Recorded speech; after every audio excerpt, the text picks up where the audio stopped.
आज हम आप लोगों के सामने अध्याय 2 को हल करने वाले हैं। अध्याय 2 का नाम है बहुपद। तो आप सभी लोगों को पता होगा कि बोर्ड परीक्षा में अध्याय 2 में से 10वीं क्लास में 5 नंबर के क्वेश्चन आना है। एक ऑब्जेक्टिव आना है आपके लिए 1 नंबर का और 2 क्वेश्चन आपको 2-2 नंबर के आने। तो ऑब्जेक्टिव प्रश्न में आपका आ सकता है कि एक घात वाले बहुपद को क्या कहते हैं। तो एक घात वाले बहुपद को रैखिक बहुपद कहते हैं। 2 की घात वाले बहुपद को हम द्विघात बहुपद कहते हैं और 3 की घात वाले बहुपद को त्रिघात बहुपद कहते हैं। तो इस प्रकार से इस ऑब्जेक्टिव प्रश्न में इस टाइप के प्रश्न बन सकते हैं कि 1 की घात वाला बहुपद क्या कहलाता है, तो रैखिक बहुपद। या इसको उल्टा करके दे सकते हैं कि रैखिक बहुपद की घात कितनी होती है, तो हमें लिखना है 1 होती है। द्विघात बहुपद की घात कितनी होती है, तो 2 होती है। त्रिघात बहुपद की घात कितनी होती है, तो 3 होती है।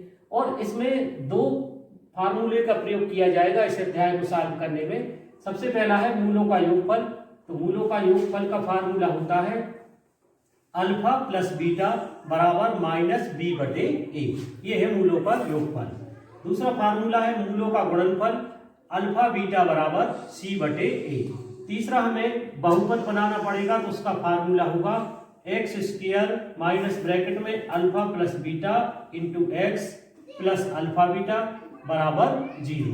तो इस प्रकार से ये 3 फार्मूले भी आपको याद रखना है कि मूलों का योगफल क्या होता है, गुणनफल क्या होता है और एक रैखिक बहुपद कैसे बनाया जाता है। तो ये फार्मूला आपको याद रखना है। अब सबसे पहले हम आपके सामने लेने वाले हैं प्रश्नावली 2.1। तो 2.1 प्रश्नावली में से 1 नंबर का सवाल पूछा जा सकता है। इसमें 6 आपको डायग्राम प्रश्नावली में दिए हैं। पहला सवाल है जो किसी बहुपद y बराबर px के लिए y बराबर px का ग्राफ नीचे दिया गया है। तो प्रत्येक परिस्थिति में px के शून्यकों की संख्या ज्ञात करना है। आपको ऐसे डायग्राम 1 नंबर में बने आ सकते हैं और आपको जवाब देना है कि शून्यकों की संख्या कितनी है। तो हम इसमें शून्यकों की संख्या कैसे ज्ञात करते हैं, बड़ा ही सिंपल है कि जो ग्राफ बना है x अक्ष और y अक्ष बना है, तो पहले चित्र में जो लाइन बनी है, सीधी सरल रेखा बनी है, वह x अक्ष को किसी भी बिंदु पर प्रतिच्छेद नहीं कर रही है। तो पहले चित्र में शून्यकों की संख्या आपकी हो गई 0। दूसरे चित्र में हम देखते हैं कि जो रेखा है वह x अक्ष को केवल एक स्थान पर काट रही है। तो इस प्रश्न में शून्यकों की संख्या हो गई 1। केवल आपको एक ही शब्द में आपको उत्तर लिखना है, शून्यकों की संख्या बराबर 1। तीसरे चित्र में रेखा x अक्ष को 3 जगह आप देख रहे हैं कि 3 जगह से स्पर्श कर रही है या काट रही है। तो इसमें शून्यकों की संख्या बराबर हो गई 3। चौथे चित्र में रेखा 2 जगह x अक्ष को प्रतिच्छेद कर रही है, तो शून्यकों की संख्या हो गई 2। पांचवें में 4 जगह इसको काट रही है, तो शून्यकों की संख्या हो गई 4। पांचवें चित्र में भी 3 जगह रेखा x अक्ष की को काट रही है, तो शून्यकों की संख्या हो गई 3। तो इस प्रकार से ये 6 चित्र हैं, बड़े ही सिंपल है। इसमें आपको शून्यकों की संख्या बतानी है। तो इसमें बच्चों आपको कुछ नहीं करना है, केवल चित्र को देखकर ही आपको शून्यकों की संख्या लिख देना है। ये प्रश्नावली में से अगर कोई प्रश्न परीक्षा में आता है तो 1 नंबर में ही आपका प्रश्न पूछा जाएगा।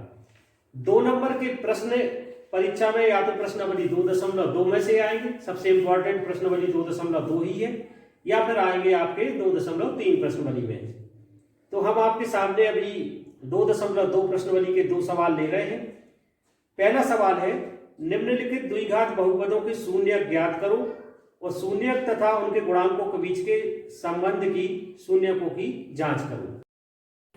तो आज हम प्रश्नावली 2.2 का सवाल ले रहे हैं। इनके शून्यक ज्ञात करना है और इनकी सत्यता की जांच करना है। तो पहला सवाल है x² माइनस 2x माइनस 8। इसके शून्यक ज्ञात करना है। तो शून्यक कैसे ज्ञात करते हैं कि जो बहुपद दिया गया है उसमें जो बीच में संख्या है उस बीच की संख्या को हमें 2 भागों में डिवाइड करना है। कैसे डिवाइड करना है, उसको इस प्रकार से डिवाइड करना है कि जोड़ने या घटाने पर बीच की संख्या प्राप्त हो जाए और गुणा करने पर लास्ट की संख्या हमें प्राप्त हो जाए। तो बीच में संख्या लिखी है -2x। तो -2x को हमने कैसे डिवाइड किया, -4x प्लस 2x। -4 में जब हम +2 जोड़ेंगे तो -2x आ जाएगा और इनका मल्टीप्लाई करने पर -8 आ जाएगा। तो हमारे पास स्टेप आ गई x square minus 4x plus 2x minus 8। अब इन दो की जोड़ी बना दी और इसमें से हमें कॉमन लेना है। तो एक्स स्क्वायर माइनस 4x में से हमने x कॉमन लिया, तो यहाँ पे एक्स स्क्वायर था तो एक x ब्रैकेट के अंदर बचा और यहाँ से बचा हमारे पास माइनस 4। अब अधिकांश बच्चों के पास ये समस्या आती है कि यहाँ पे तो x हमें कॉमन दिख रहा था तो हमने कॉमन ले लिया, लेकिन यहाँ पे 2x है, यहाँ पे 8 है, तो यहाँ पे हम कॉमन कैसे लें। तो इस चीज को नहीं समझ पाते हैं, तो इसके लिए सबसे सिंपल हम आपके लिए उपाय बता रहे हैं कि पहले कोष्टक में जो संख्या हमने कॉमन ली है वही संख्या आपके दूसरे कोष्टक में आनी चाहिए। अगर नहीं आ रही है तो आप समझ जाओ कि आपका सवाल गलत है।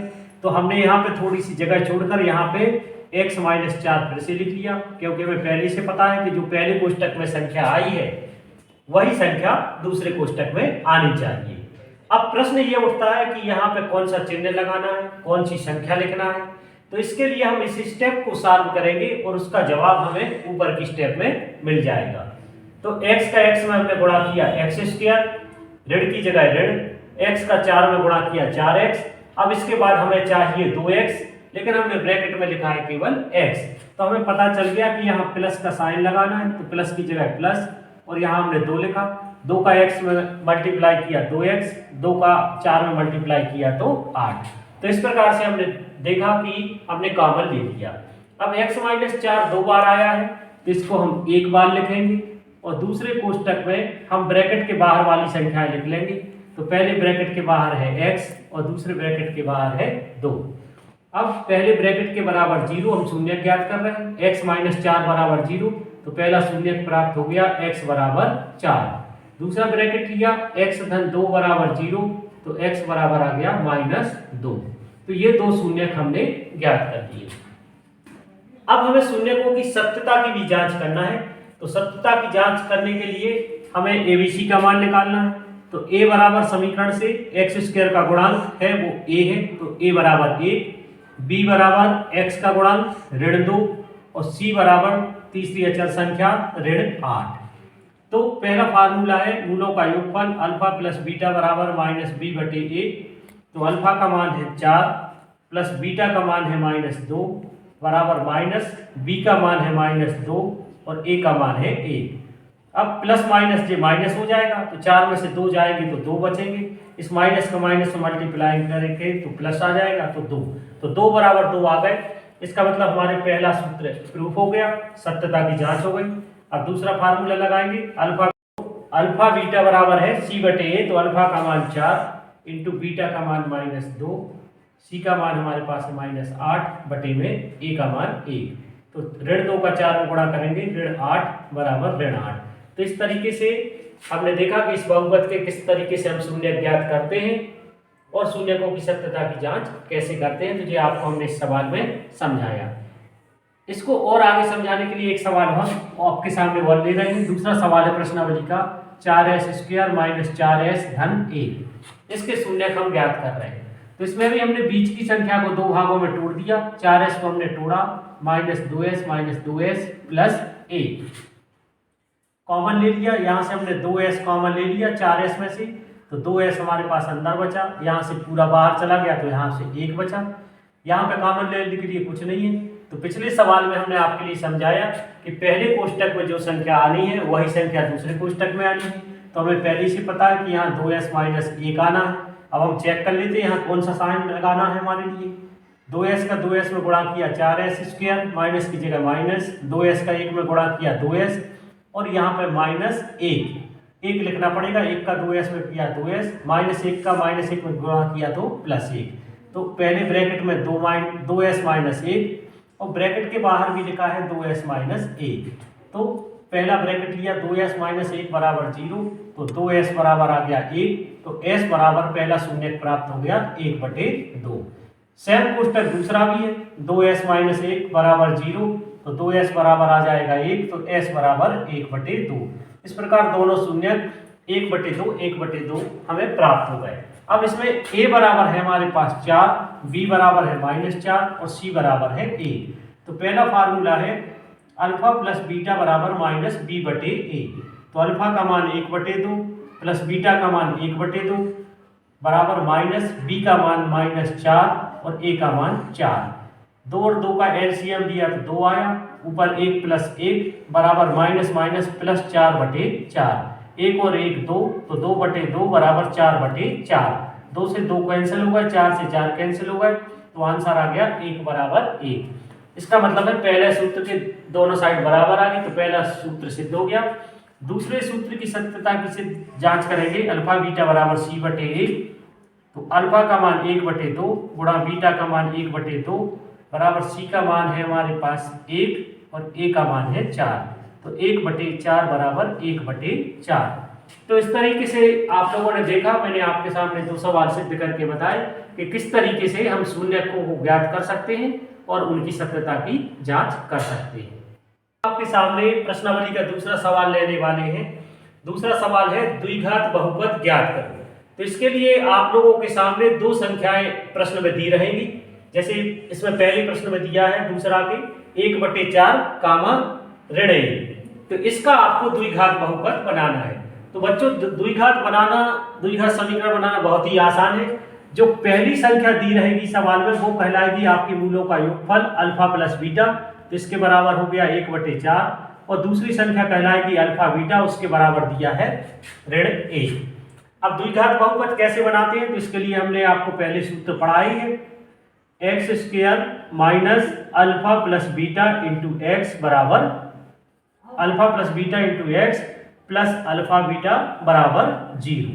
ये आपको फार्मूला है द्विघात बहुपद बनाने का। इस सूत्र में तो बड़ा ही सिंपल है, अल्फा प्लस बीटा का मान सवाल में पहले से दिया है, अल्फा बीटा का मान भी दिया है, केवल आपको ये फार्मूला अच्छे से याद करना है।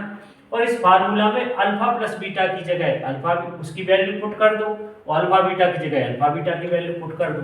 तो हमने रख दिया मान, कैसे रखना है, x² की जगह x² minus alpha plus beta बराबर है 1/4, तो 1/4x प्लस अल्फा बीटा का मान दिया है ऋण 1, तो ऋण 1 बराबर 0। अब 4 का हम तिर्यक गुणा कर देंगे दोनों साइड, जिनके बटे में कुछ नहीं लिखा है। तो 4 का x² में गुणा किया 4x² माइनस x और 4 का ऋण 1 में गुणा किया तो -4 बराबर 0। यही हमारा आंसर है, ये द्विघात बहुपद।